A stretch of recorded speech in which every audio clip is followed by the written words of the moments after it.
দূরের ও কাছে, দেশের ও প্রবাসে যে যেখান থেকে আপনারা আমার নিয়মিতভাবে ভিডিও দেখেন, সকলকে ধন্যবাদ ও সালাম। আসসালামু আলাইকুম ওয়া রাহমাতুল্লাহি ওয়া বারাকাতুহু। আজকের বিষয় থাম্বনেল দেখে আপনারা বুঝে গেছেন কি আমি কী নিয়ে আছে কথা বলতে চাই।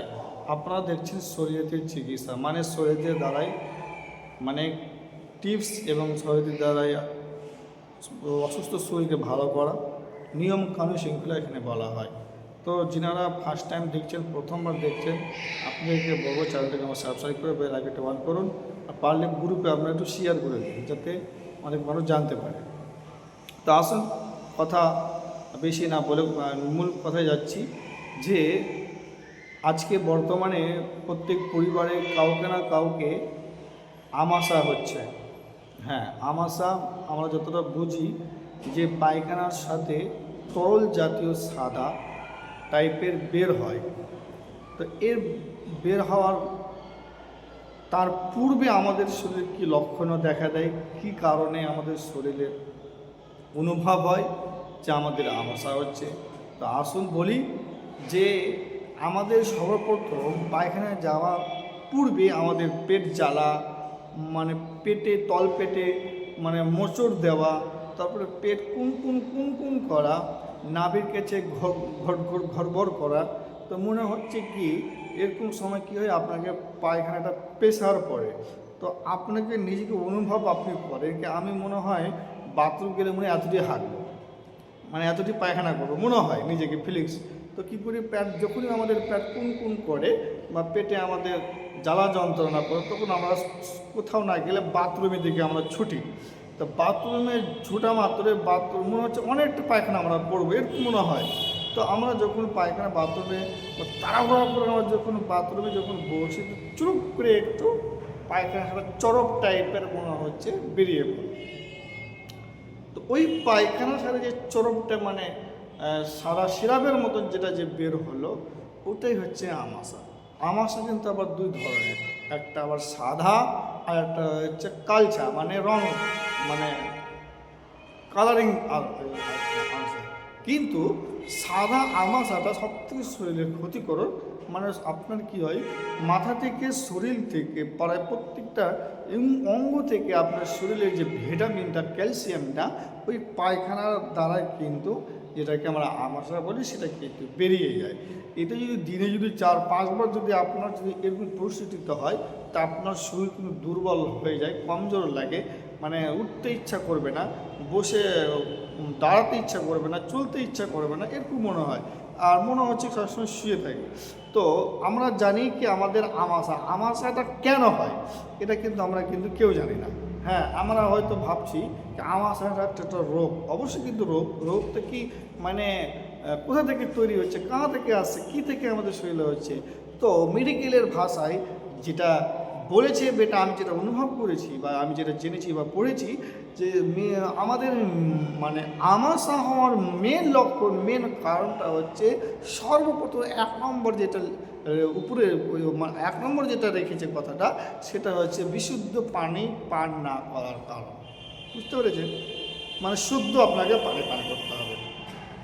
আর মোটেই কিন্তু বাইরের যে আমরা অনেক মার্কেটে, শপিং মলে, তারপরে বাজারে হাটে আমরা অনেক রকমের কিন্তু স্টল দেখতে পাই, যেমন ফুচকার স্টল, তারপরে ভাজা পোড়ার স্টল, চপ পেঁয়াজির স্টল, তারপরে চিকেন পকোড়া, ভেজিটেবিল ইত্যাদি ইত্যাদি। এই যে বাইরের খাবার খাওয়ার সময় তো আপনি বাইরের জলটা যে খাচ্ছেন, কিন্তু আপনি কখনো ভেবেছেন কি এই বাইরের জলটা কতটা আপনার শরীরের জন্য মানে বিশুদ্ধ, শুদ্ধ, কতটা আপনার জন্য এটা উপকার?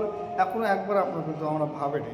আমরা যতক্ষণ বাড়িতে জল পান করি, সেটা আমাদের চোখে দেখা, ব্যবহার করা, ইউজ করা পানি, এটা আমাদের কোনো ইউজ নেই। কিন্তু কখনো ব্রেনকে, মস্তিষ্ককে কখনো জিজ্ঞাসা করেছেন যে আমরা ফুটপাতে বিভিন্ন রকমের খাবার খাই, ওই খাবারের জলটা কতটা আপনার জন্য বিশুদ্ধ, শুদ্ধ কিনা?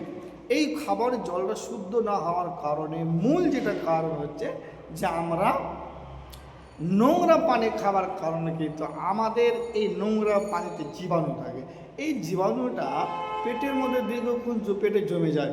এই জমে থাকার কারণে কিন্তু আপনার পেট কুনকুন করে, পেটে জ্বালাপোড়া করে, পেট ফেঁপে যায়। এটা কি নাকি আমাশা হচ্ছে।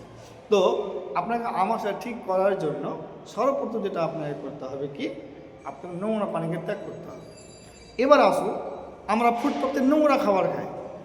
আমি একটু আগে বললাম তেলে ভাজা ফুচকা ইত্যাদি ইত্যাদি, চাউমিন, ভেজিটেবিল, এই যে এইগুলো খাবার, এই খাবারগুলো যে কত দিনকার তেলে যে ভাজা, আপনি কখনো ভেবেছেন? কখনো কেউ নিজের চোখে দাঁড়িয়ে দেখেছে কি তেলটা চেঞ্জ করেছে, মানে পরিবর্তন করেছে?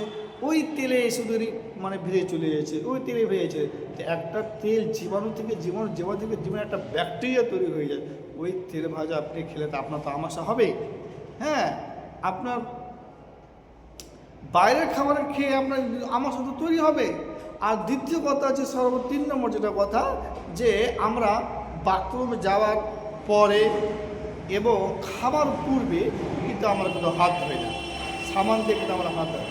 হ্যাঁ, বাথরুমে আসার পরে কিন্তু আমরা যে কোনো সাবান দিয়ে পরিষ্কার পরিচ্ছন্ন করা উচিত এবং খাবার পূর্বে কিন্তু আপনাকে পরিষ্কার পরিচ্ছন্ন রাখা উচিত। কেন? আপনার হাতের মধ্যে অনেক রকম ব্যাকটেরিয়া জীবাণু থাকে, এই খাবার দ্বারা কিন্তু পেটে আপনার জীবাণু বসে যায় এবং আমাশা কিন্তু তৈরি হয়।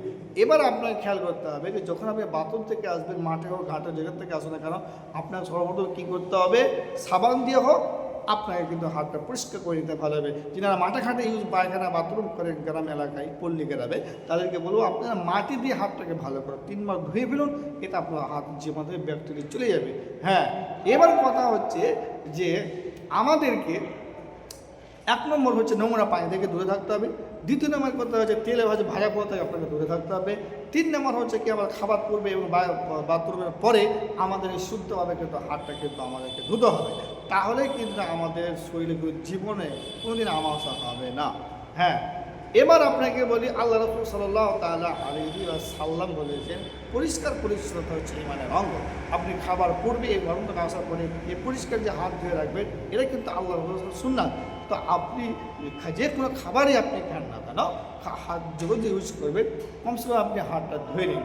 আর তারপরে বিভিন্ন নোংরা খাবার, বাইরে ফল জাতীয়, আপনারা কখনো খেয়াল করেছেন একটা খাবারকে হিন্দু, মুসলিম, খ্রিস্টান যেভাবে সাঁতাল, মাতাল, চামার ইত্যাদি ইউজ করছে হাতে, কিন্তু কোন হাতে ওই এসেছে আপনাকে জানেন, ওই ফলটাকে নাড়ছে, এটা চয়েস করছে, পর্যন্ত নিচে রেখে দিচ্ছে, কে আবার এসে দিচ্ছে, এই যে লাড়ালাড়ি করি, কিন্তু ওই ফলটা আমরা এসে ইউজ করছি, লাড়ছি, আমরা হয়তো অনেকে নিচ্ছি না। তো আমাদের ব্যক্তিগত ফলগুলোতে কিন্তু জমে যায়। কিন্তু আমরা কী করতে হবে, ফল নেওয়া তো কোনো অপরাধ নয়, কিনা তো অপরাধ নয়। অপরাধ হচ্ছে আপনার কি, আপনি ফলগুলো নিয়ে এসে বাজারে ধুয়ে আপনি খান না, এটাই আপনার থেকে আপনার বড় অপরাধ। তাই যে কোনো খাবার বাজার থেকে নিয়ে আসছে না কেন, ফল জাতীয় পদার্থ সব আপনাকে ধুয়ে ফ্রেশ করে দিন, তারপর আপনার ওটাকে খান। আর বাইরের খাবার মোটেই থাক, আমার সাথে যদি ঠিক করতে যদি তাই বাইরের খাবারটা বন্ধ করে দিন, আর বিশুদ্ধ পানি পান করে দেখবেন আপনার জীবনে আমাশা হবে না। হ্যাঁ, যদি হতে করে যদি রক্ত আমাশা হয়, রক্ত পড়ে, আরও কিছু যদি যায়, তাহলে আপনি ডাক্তারের সাথে পরামর্শ করবেন। আমার পরামর্শ হচ্ছে, যদি নিতে চান, যারা আমাশা হচ্ছে, আল্লাহ রাসূল সাল্লাল্লাহু আলাইহি ওয়াসাল্লাম বলেছে তোমরা খালি পেটে গরম পানি পান। হ্যাঁ, গরম পানি যে কতটা উপকার, আপনি জাপানের মেডিকেলের ডাক্তার যারা আছে তাদেরকে জিজ্ঞাসা করবেন গরম পানি কত উপকার, তারপরে একবার ইউজ করে দেখুন। খালি পেটে গরম পানি আপনি খান, যারা আমাশা আছে এবং যারা আমাশা নেই তারাও খেতে পারে, এতে উপকার। আপনার হাড় শক্ত হবে, হাড়ের ক্যালসিয়াম ঠিক হবে। হ্যাঁ, গরম পানিতে যাদের হাড় ঠান্ডা লেগে আছে সেটাও কিন্তু সেরে যাবে। আজকের উত্তর বিদায়।